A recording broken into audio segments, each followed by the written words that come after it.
Buongiorno e ben ritrovati con l'informazione flash di New Sicilia, i principali titoli della mattina. In apertura un grave episodio di violenza domestica nel catanese a Mister Bianco, nella frazione di Belsito.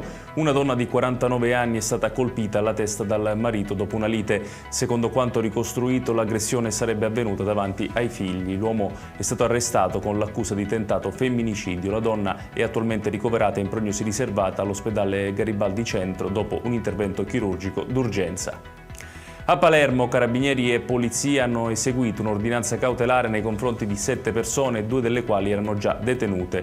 L'inchiesta riguarda una banda accusata di furti ai bancomat con esplosivo, rapine aggravate, furti in abitazione, armi e droga. Il provvedimento ha riguardato 6 palermitani tra i 23 e i 55 anni.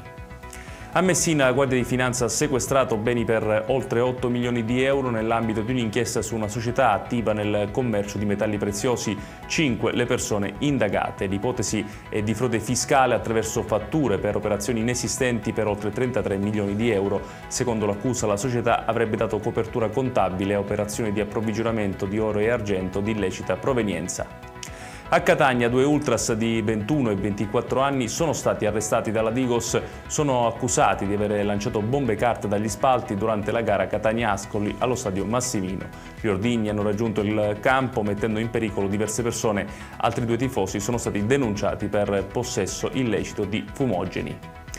Il presidente dell'ARS, Gaetano Galvagno, ha proposto di dedicare a Pippo Baudo il 21 novembre, giornata mondiale della televisione, con eventi e manifestazioni in tutta la Sicilia. L'idea è stata esposta dallo stesso Galvagno durante l'inaugurazione della 14ª edizione di Etna Comics a Catania, dedicata proprio al conduttore.